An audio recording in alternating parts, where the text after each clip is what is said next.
जोरदार तालियों के साथ स्वागत कीजिए चौधरी अभय सिंह जी चौटाला का।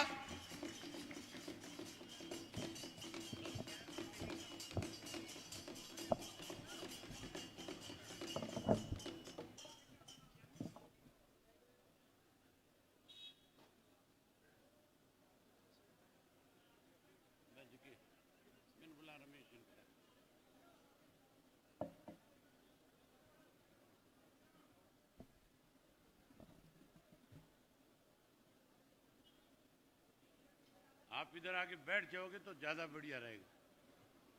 आ जाओ इधर, आ जाओ, पीछे वो जगह खाली पड़ी है उसमें बैठ जाओ।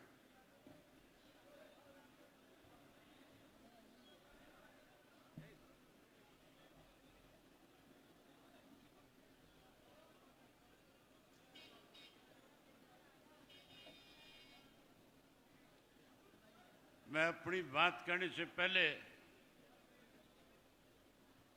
आप लोगों से पूछना चाहता हूं,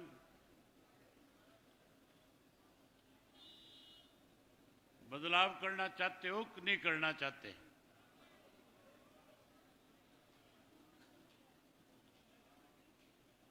और अपनी सरकार भी बनाना चाहते हो कि नहीं बनाना चाहते?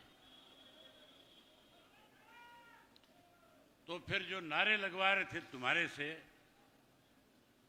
उस नारों के अंदर आपकी आवाज की कमी नहीं होनी चाहिए थी। फिर तो नारे आपके इतने बुलंद होने चाहिए थे कि कांग्रेस, भाजपा और कोई छोटे मोटे राजनीतिक दल जो है, उनके लोग आपके नारों की आवाज को सुनकर के प्रभावित होते और सब मन बना लेते कि हमने अब की बार अपना एक एक वोट बहुजन समाज पार्टी और इंडियन नेशनल लोकदल पार्टी को देकर के सरकार बनानी है। मैं एक बारी फिर आपसे नारे लगवाऊंगा और मैं उम्मीद करूंगा कि नारों की आपकी इतनी बुलंद आवाज हो कि पूरे जिले के अंदर इस बात की एक मैसेज जाए कि अगली सरकार बसपा की, इंडियन नेशनल लोकदल पार्टी की, और आज एक और नई पार्टी का गठबंधन आपके साथ हुआ है। गोपाल कांडा जो अलोपा का जो है,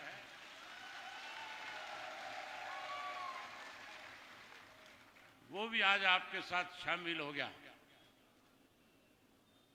तो पंचों की पंचों सीट मान के चलो कि आप जीत करके अपनी सरकार बनाने जा रहे हैं। पर उससे पहले नारे सुनना चाहूंगा। धर्मवीर जी से कहूंगा कि वो एक बार फिर आपसे नारे लगवाए। सारा कार्यकर्ता साथी जो दोनों हाथ खड़ा करिए। जननायक विलाल अमर रहे, अमर रहे, अमर रहे। चौधरी ओम प्रकाश चौटाला जिंदाबाद, जिंदाबाद, जिंदाबाद, इनेलो बसपा गठबंधन जिंदाबाद, जिंदाबाद, जिंदाबाद, हरियाणा के भावी सीएम भाई अभय सिंह चौटाला जिंदाबाद, जिंदाबाद, जिंदाबाद। भाई अभय सिंह चौटाला संघर्ष करो, हम तुम्हारे साथ हैं। भाई अभय सिंह चौटाला जिंदाबाद, जिंदाबाद, जिंदाबाद, इनेलो बसपा गठबंधन जिंदाबाद, जिंदाबाद, जिंदाबाद। बहुत बहुत धन्यवाद।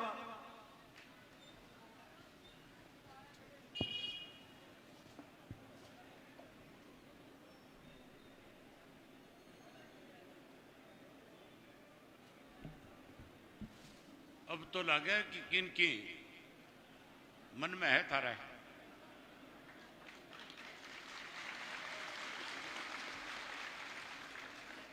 आदर और सम्मान के योग इंडियन नेशनल लोकदल पार्टी के जिला के अध्यक्ष सरदार कश्मीर सिंह करीवाला जी, कार्यकारी अध्यक्ष भाई धर्मवीर नैन जी,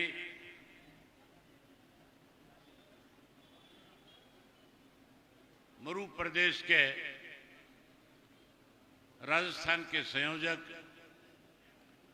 जयवीर गोदारा जी, बहुजन समाज पार्टी के प्रदेश के सचिव लीलूराम आसाखेड़ा जी,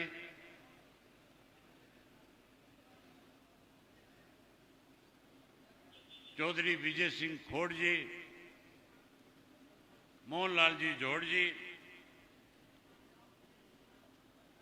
हल्का इलाहाबाद के पार्टी के अध्यक्ष चौधरी अभय सिंह खोड़ जी, शहरी अध्यक्ष डॉक्टर विनोद गोदारा जी, मंच पे मेरे साथ में बैठे हुए बहुत ही वरिष्ठ पार्टी के नेता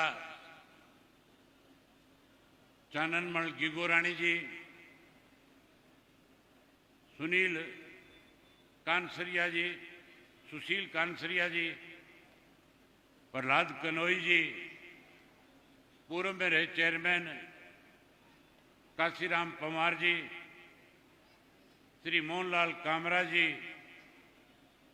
पूर्व में रहे चेयरमैन निंदी जी,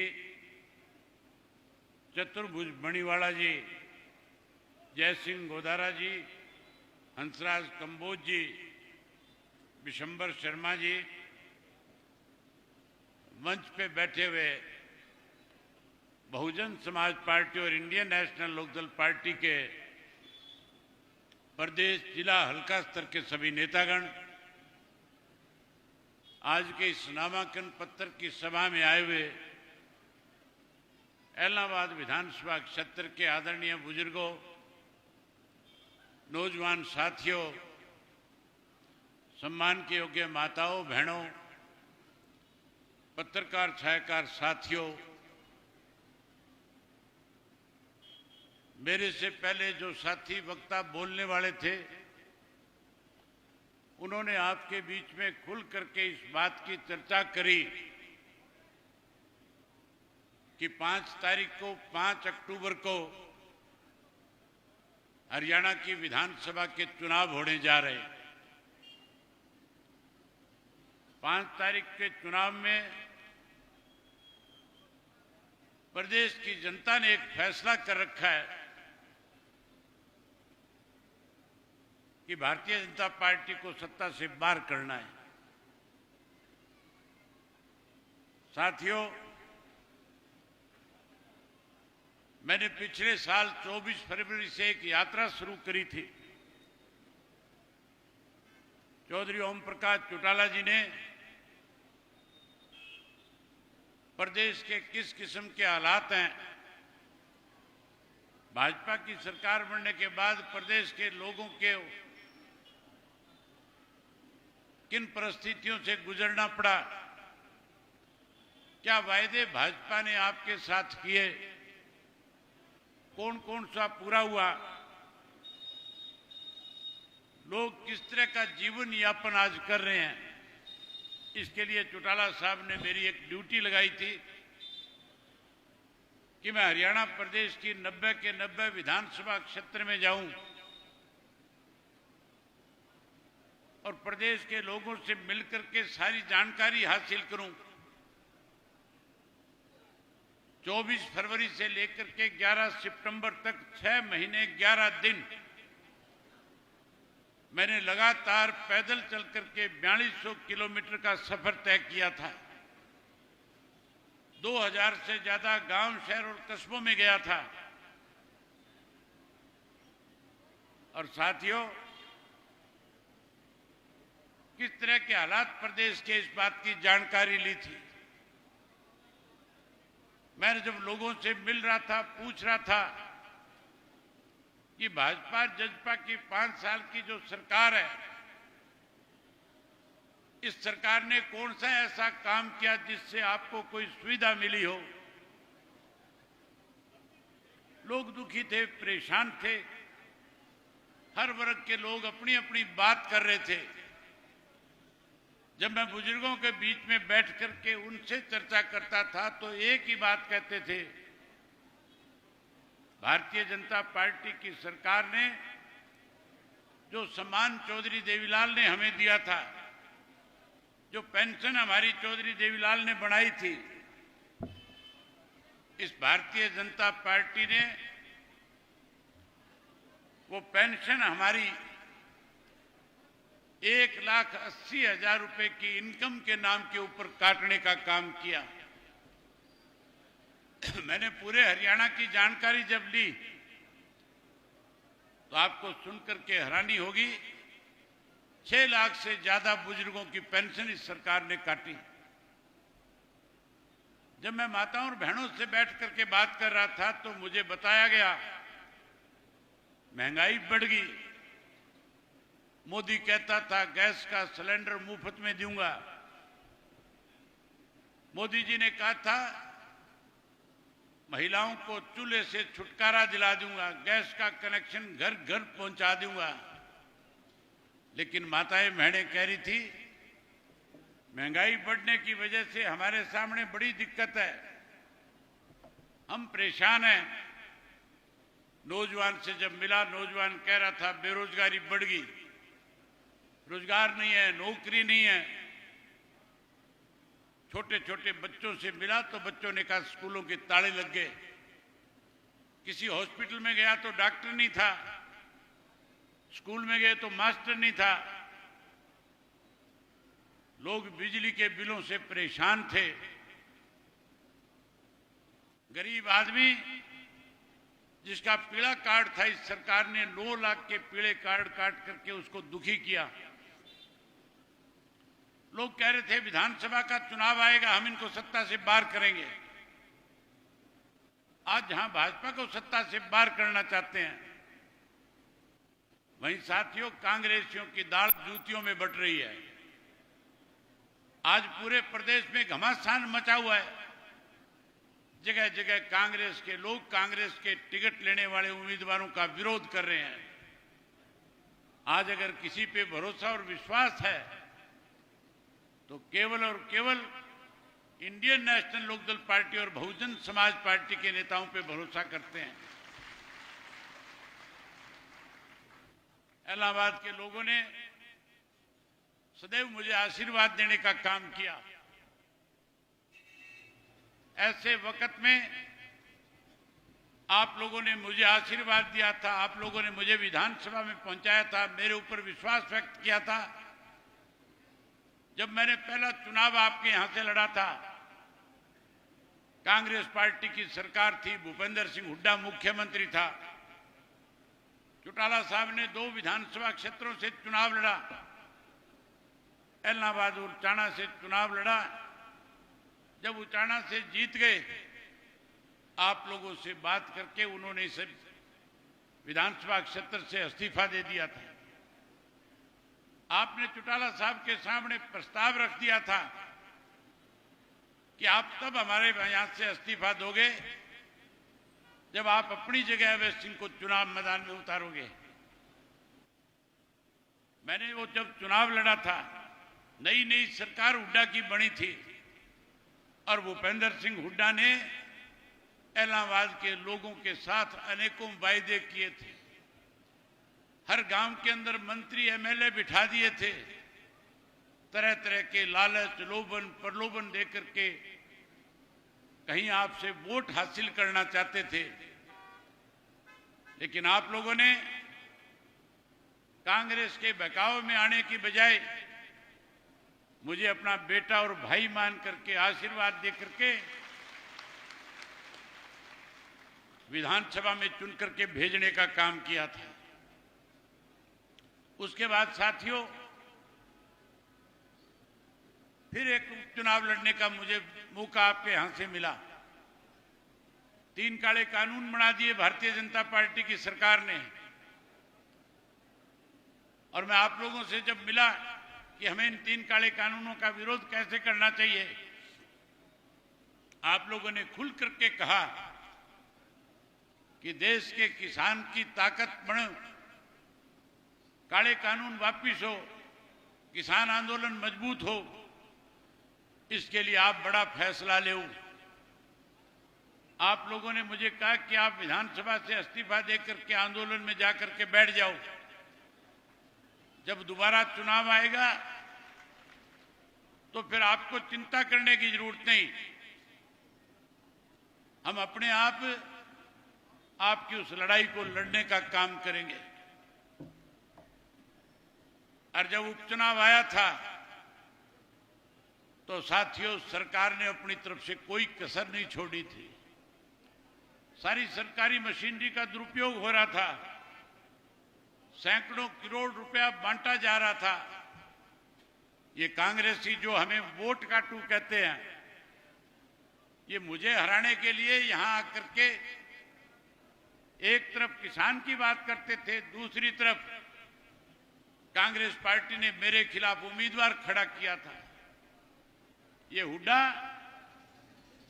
जो भारतीय जनता पार्टी के साथ मिलकर के इस प्रदेश को कमजोर करने का काम करता है, इस हुड्डा ने तो कागदाना गांव के अंदर कांग्रेस की सभा में एक बात कही कि वैसे तो मैं आपको कांग्रेस के पक्ष में प्रचार करने आया हूं, लेकिन यह भी कह दिया था कि भारतीय जनता पार्टी से गोविंद जो चुनाव लड़ रहा है वो भी मेरा मित्र है।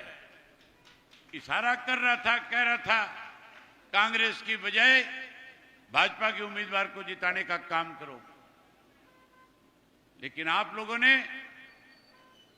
उस चुनाव के अंदर भी कांग्रेस को, भाजपा को, जो आपस में मिलकर के लड़ रही थी, ये चाबी वाले जिन्होंने दिन रात मेरे खिलाफ कोई ढाणी गांव घर नहीं छोड़ा था, जो इंडियन नेशनल लोकदल पार्टी को कमजोर करना चाहते थे, आप उन सबको सबक सिखाया और मुझे फिर आपने आशीर्वाद दिया। अब की बार की लड़ाई एमएलए की लड़ाई नहीं है। मैंने आपको बारी बारी ये बात कही कि सरसा जिला के अंदर हम किसी भी विधानसभा में चुनाव लड़े, विधायक बनाने के लिए नहीं लड़ेंगे। सरसा जिला का राज बने, सरसा जिला का मुख्यमंत्री बने, हमारी लड़ाई प्रदेश के मुख्यमंत्री के पद की है। फैसला आपने करना है, सारी चीजें आपके सामने हैं। एक तरफ साथियों, भारतीय जनता पार्टी हमारे खिलाफ चुनाव लड़ रही है, दूसरी कांग्रेस पार्टी है।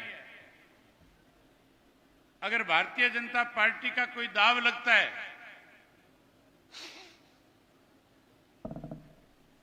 अगर बीजेपी का कोई दाव लगेगा, तो फिर मुख्यमंत्री कुरुक्षेत्र जिले का बनेगा, आपके जिले का नहीं बनेगा। अगर कांग्रेस का दाव लगे तो फिर मुख्यमंत्री रोहतक का बनेगा, सरसा का तो कोई मतलब ही नहीं बन सकता। और अगर आप बहुजन समाज पार्टी और इंडियन नेशनल लोकदल पार्टी को 5 सीटें जीत करके दोगे तो फिर मुख्यमंत्री कौन बनेगा?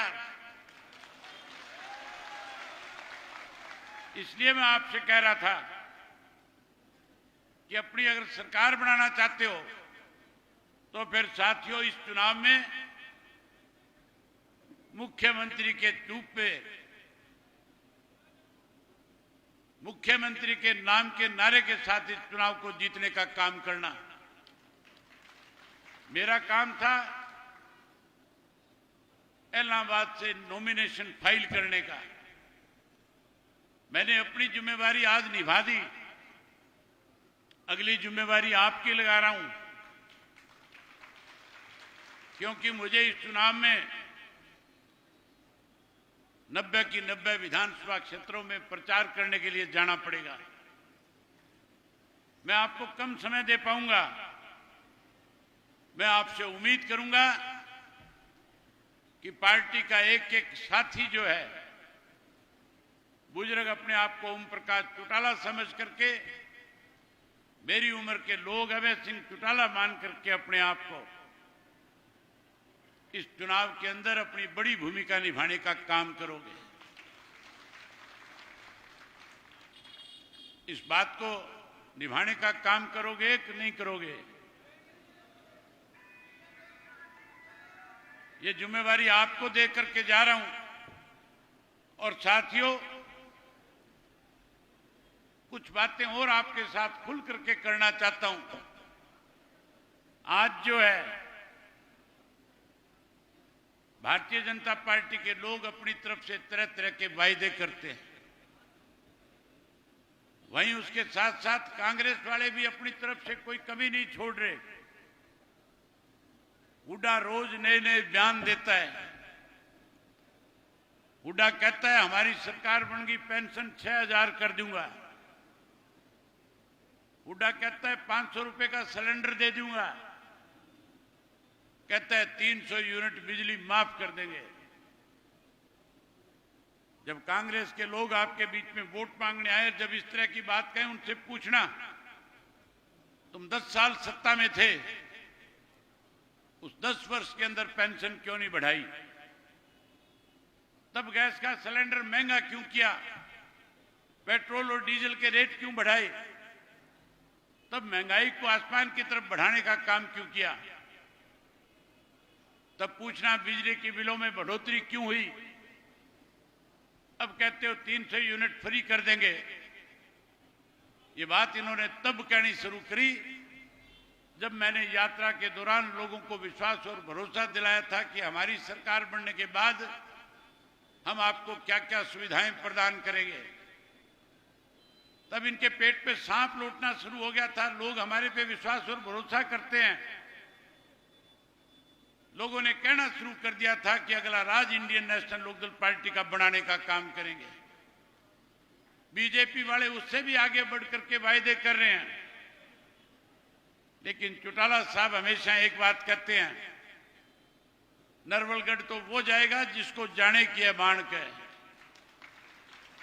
वायदे अगर इस प्रदेश में किसी ने पूरे किए तो उस शख्स का नाम चौधरी देवीलाल था। भाजपा गारंटी की बात करती है।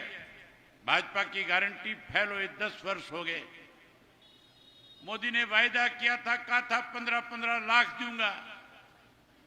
कांग्रेस के राज में जो पैसा लूट करके विदेश के बैंकों में जमा कराया उसको वापस लाऊंगा। हर व्यक्ति को 15-15 लाख देने की बात कही गई थी। 2 करोड़ पढ़े लिखे नौजवानों को रोजगार की गारंटी दी थी। किसान से वायदा किया था एमएसपी का कानून बनाऊंगा। कहा था स्वामीनाथन की रिपोर्ट लागू कर देंगे। 2022 में किसान की फसल की आय 2 गुना कर दूंगा। माताओं और बहनों से कहा था महंगाई पे रोक लगा दूंगा। लेकिन साथियों, 4 वर्ष में 3 काले कानून बनाए। किसी एक व्यक्ति के खाते में 1 नया पैसा नहीं दिया। किसी पढ़े लिखे नौजवान को रोजगार नहीं मिला। इनके राज में महंगाई बढ़ी, भ्रष्टाचार बढ़ा, कानून व्यवस्था खत्म हुई, बेरोजगारी बढ़ी, अपराध बढ़े, नशा बढ़ा। आज हर व्यक्ति इनको बदलने की तरफ आगे बढ़ रहा है। ना कांग्रेस ने 10 साल में हमें कुछ दिया, केवल सरसा जिला के लोगों के साथ भेदभाव किया। अगर नौकरी मिली, रोजगार मिला, अगर कोई विकास के काम हुए तो चौधरी ओम प्रकाश चौटाला 2000 से 2005 में जब प्रदेश के मुख्यमंत्री थे तो सरसा जिला के अंदर ना सड़कों की कमी रहने दी, ना स्कूलों की कमी रहने दी, ना हॉस्पिटल की कमी रहने दी, ना एजुकेशन की कमी रहने दी, ना नहरों की कमी रहने दी।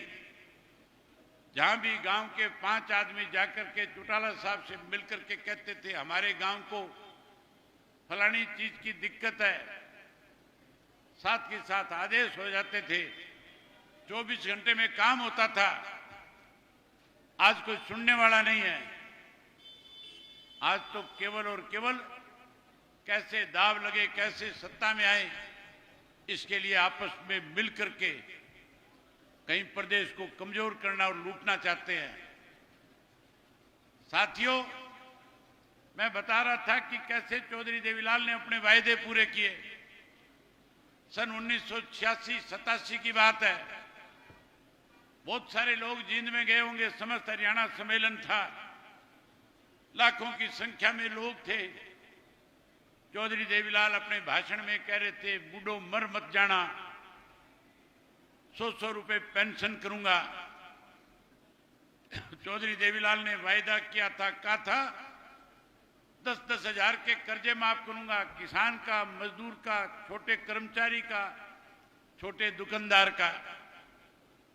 और यह भी कहा था 5100 रुपए गरीब की बेटी की शादी में कन्यादान के रूप में दूंगा। बंसीलाल मुख्यमंत्री था, कहते थे चौधरी देवीलाल भकारा है, अनपढ़ आदमी है। प्रेस के लोगों ने जब चौधरी देवीलाल से सवाल किया, चौधरी देवीलाल ने कहा कानून बनाऊंगा। आपने सत्ता सौंपी और चौधरी देवीलाल ने कानून बना करके बुजुर्ग को 100 रुपए पेंशन का मान सम्मान देने का काम किया। 10-10 हजार के कर्जे माफ किए और गरीब की बेटी की शादी के लिए 5100 रुपए कन्यादान की स्कीम लागू कर दी थी। जो काम चौधरी देवीलाल ने किए, उन कामों को न केवल हरियाणा प्रदेश में वो चीज लागू हुई, बल्कि अलग अलग राज्यों की अलग अलग सरकारों ने चौधरी देवीलाल की देखा देखी करके अपने अपने प्रदेश में लागू करने का काम किया। आज फिर हरियाणा प्रदेश की हालत बहुत बदतर है। मैं बहुत नजदीक से देख करके आया हूं, मैं लोगों से मिल करके आया हूं। हम लोगों ने जब आपस में समझौता किया, बसपा ने और हमने उस समझौते के अंदर बैठ करके बातचीत करी खुल करके कि हमें आने वाले समय में सरकार बनने के बाद लोगों को क्या सुविधाएं देनी चाहिए। दोनों पार्टियों की राय बनी कि आज जिस तरह के हालात हैं, हरियाणा प्रदेश के लोग कहीं ना कहीं आज पिस रहे हैं। हमें सुविधाएं प्रदान करके लोगों का जीवन यापन बड़ा करना चाहिए। मैंने उनसे कहा था कि लोग हमारे पे विश्वास भरोसा करेंगे, हम लोगों से खुल करके पूछेंगे। मैं आपसे भी पूछना चाहता हूं, आपको मेरे पे इस बात का भरोसा है कि जो बात मैं आपके बीच में कह करके जाऊंगा, सरकार बनने के बाद आपसे किया हुआ वायदा पूरा हो जाएगा? अगर आपको विश्वास है तो बोल करके बताओ कि आपको भरोसा है मेरे ऊपर। अगर आप भरोसा करोगे और मुझे फिर से अपने यहां से आशीर्वाद देने का काम करोगे, मेरे प्रति विश्वास व्यक्त करोगे, तो अब की बार हालात जो हैं आपके सामने हैं। ना भाजपा पूर्ण बहुमत के साथ सत्ता में आ सकती, ना कांग्रेस आ सकती। अब तो सत्ता की चाबी हमारे हाथ में रहने वाली है। और फिर ये मान के चलो, जब ये चाबी मेरे हाथ में आ जाएगी तो मैं किसी के दरवाजे पे नहीं जाऊंगा। मेरे पास तो औरों को चल करके आना पड़ेगा। और जब आपकी सरकार बनेगी तो आपसे वायदा करता हूं और कहता हूं, जो पेंशन चौधरी देवीलाल ने 100 रुपए शुरू करी थी 35 वर्ष पहले, हम उस पेंशन में बढ़ोतरी करने का काम करेंगे। 100 रुपए वाली पेंशन 7500 रुपया करके देंगे ताकि बुजुर्ग का गुजारा बढ़िया हो। जहां पेंशन बढ़ाएंगे वहीं आज बेरोजगारी बढ़ी हुई है, रोजगार नहीं है, नौकरी नहीं है। हमने पहले भी रोजगार और नौकरी की कमी नहीं रहने दी थी। सरकार बनाओ, ऐसा कानून बना दूंगा कि हर घर से एक पढ़े लिखे नौजवान बच्चे को रोजगार और नौकरी मिलेगी। जो कोई नौकरी से वंचित रह जाएगा उसे चिंता करने की जरूरत नहीं होगी। उसको 21,000 रुपया बेरोजगारी भत्ता दे करके उसका मान सम्मान बढ़ाएंगे। ये माताएं बहनें बैठी हैं, मोदी कहता था गैस का सिलेंडर मुफ्त में दे दूंगा, मोदी ने तो नहीं दिया। हुड्डा कहता है 500 का दे दूंगा, जब इनका राज था तब याद नहीं आई थी। अगर सुविधाएं दी तो चौटाला साहब ने दी, चौधरी देवीलाल ने दी। आप दोबारा सरकार बनाओ, सरकार बनने के बाद महीने की पहली तारीख को सरकार की तरफ से गैस का सिलेंडर आपके घर में मुफ्त में आया करेगा। जहां गैस का सिलेंडर मुफ्त देंगे, वहीं हर गृहिणी के खाते में 1100 रुपए उसकी रसोई बढ़िया चले, रसोई का पैसा ना मांगना पड़े, इसका भी देने का काम करेंगे। वहीं उसके साथ साथ मुफ्त में बिजली दूंगा, पानी दूंगा, शिक्षा का सुधार करूंगा, स्वास्थ्य फ्री में, इलाज फ्री में कराने का काम करेंगे। मेरे से पूछ रहे थे प्रेस वाले लोग, बिजली कैसे मुफ्त में दोगे? मैंने उसको बताया क्या सोलर का जमाना है, हम हर घर के अंदर सोलर सिस्टम लगाएंगे और सोलर सिस्टम से किसी को घर में मीटर लगाने की जरूरत नहीं रहेगी। मीटर पाड़ करके मनोहर लाल खट्टर के घर भिजवा दूंगा। कोई कहता है 5 लाख रुपए देंगे इलाज के लिए, कोई 10 की बात करता है। 3.5 लाख करोड़ का बजट है। हमारी जब सरकार थी 2000 से 2005 में, चौटाला साहब ने 60 वर्ष की आयु से बड़े उम्र को मुफ्त इलाज की सुविधा देने का काम किया था। उस वक्त केवल बजट 22,000 करोड़ का था, अब 3.5 लाख करोड़ का है। हम हमारे हरियाणा प्रदेश के हर नागरिक का इलाज, परमात्मा ना करे कोई बीमार हो, अगर कोई बीमार होगा तो इलाज चाहे वो मुंबई में जाके कराए, इलाज चाहे कलकत्ता जाकर के कराए, एक एक पैसा सरकार उसके इलाज पे खर्च करने का काम करेगी। साथियों, आज भी 2 लाख से ज्यादा नौकरियों के पद खाली है। सरकार जो है जिस किसी को रोजगार देती है, कच्चा देने के काम करती है। कौशल रोजगार के नाम से एक एजेंसी बना रखी है, जिसमें सबसे बड़ा नुकसान बैकवर्ड का हो रहा है, सबसे बड़ा नुकसान शेड्यूल कास्ट का हो रहा है। उनको रिजर्वेशन नहीं मिलती, अपनी मनमर्जी से लोगों को भर्ती किया जा रहा है। हम उसको खत्म करेंगे और रेगुलर नौकरियां निकालने का काम करेंगे, पक्की भर्ती करने का काम करेंगे। पहले 6 महीने में 2 लाख बच्चों को रोजगार और नौकरी देंगे।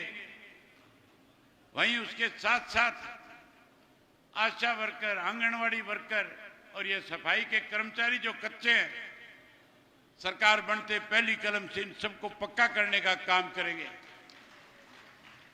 वहीं उसके साथ साथ गरीब आदमी को, जिसके सर पे छत नहीं है, जो भूमिहीन है, जो कहीं झोंपड़ी में रह करके अपना गुजारा कर रहा है, उसको 100 गज का प्लाट देंगे और उसको साथ साथ चौधरी देवीलाल आवास योजना के तहत पक्का मकान भी बना करके देने का काम करेंगे। पोर्टल से परेशान हो कि नहीं हो, ये जो पोर्टल बना रखे हैं, इनसे दुखी हो कि सुखी हो? पोर्टल बंद होने चाहिए कि नहीं होने चाहिए? राज बनाओ, सारे पोर्टल बंद कर दूंगा। केवल और केवल राशन कार्ड होगा, जिससे पहले सुविधा मिलती थी उसी तरह राशन कार्ड से फिर सुविधा देने का काम करेंगे। साथियों, ये सारी चीजें तब संभव है जब आप सरसा की 500 सीट जीतने का काम करोगे। 500 सीटों की लड़ाई लड़ोगे कि नहीं लड़ोगे? हमारी लड़ाई मुख्यमंत्री की है। मेरे से पहले राजवीर अपना जयवीर गोदारा भाषण दे रहा था, मैं सुन रहा था, कह रहा था कि यहां तो ऐसे ऐसे उम्मीदवार है जो अपनी जेब के अंदर फोटो रखते हैं झोटे का, कोई सांड का रखता है, कोई ऊंट का रखता है। ये लोग तो कोई ऊंट बनने के लिए, सांड बनने के लिए, झोटा बनने के लिए लड़ रहे होंगे। मेरी लड़ाई तो मुख्यमंत्री बनने की है। मैं तो मुख्यमंत्री की कुर्सी की लड़ाई आपके लिए लड़ूंगा और आपको मुख्यमंत्री की कुर्सी ला करके देने का काम करूंगा। हमारे बीच में गोविंद कांडा ने अभी आना है। सरसा में अपने भाई के साथ जुलूस में शामिल था, वहां फंस गया, लेट हो गया। मुझे पर्ची लिख करके भेजी है कि मुझे 20 मिनट लगेंगे आने में। जब तक वो आएगा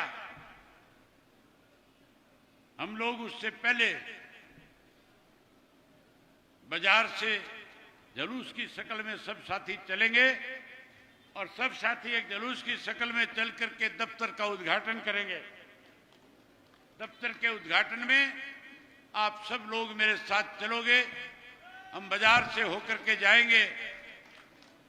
आप इतनी बड़ी संख्या में आए, आपने मुझे अपना आशीर्वाद दिया, आपने मेरे प्रति विश्वास व्यक्त किया। मैं आपको विश्वास और भरोसा दिलाता हूं, आपके विश्वास को कभी टूटने नहीं दूंगा। आपकी दी हुई सम्मान की पगड़ी को कहीं झुकने नहीं दूंगा। और साथियों, इस एलनाबाद विधानसभा क्षेत्र का नाम दुनिया में बड़ा करने का काम करूंगा। ये जो बातें मैंने आपके सामने कही है, मैं उम्मीद करूंगा कि एक एक कार्यकर्ता, एक एक साथी अगले 5 तारीख तक लोगों के बीच में जाएंगे, लोगों का विश्वास जीतेंगे, मन जीतेंगे और मन जीत करके इस लड़ाई को, इस चुनाव को जीतने का काम करोगे। यही बात आपसे कहने आया था, आपने मेरी बात सुनी। आप सबका बहुत धन्यवाद। जय हिंद, जय हरियाणा। चौधरी प्रकाश चौटाला, भाई अभय सिंह चौटाला, भाई अभय सिंह चौटाला। अब भी आप सभी कार्यकर्ता भाई अभय सिंह चौटाला जी के साथ चौधरी देवीलाल चौक में पैदल और साधन लेकर चलेंगे जुलूस के रूप में। वहां चौधरी देवीलाल चौक में चौधरी देवीलाल जी की मूर्ति को माल्यार्पण किया जाएगा। और इलाहाबाद के तमाम कार्यकर्ताओं से निवेदन है कि 4 बजे चौधरी अभय सिंह जी चौटाला उनकी एक मीटिंग लेंगे अग्रवाल धर्मशाला में। चौधरी देवीलाल से चौक से होते हुए जुलूस के रूप में सिरसा रोड पर अपने कार्यालय का उद्घाटन करेंगे। सभी कार्यकर्ता अपने साधनों के साथ और पैदल चौधरी अभय सिंह चौटाला जी के साथ चलेंगे। आप यहां उपस्थित हुए इस मंच के माध्यम से मैं आप सभी का बहुत बहुत धन्यवाद, आभार। इलाहाबाद हल्का के तमाम कार्यकर्ताओं को एक बार पुनः सूचित किया जाता है कि 4 बजे अग्रवाल धर्मशाला में एक मीटिंग रखी गई है जिसको चौधरी अभय सिंह जी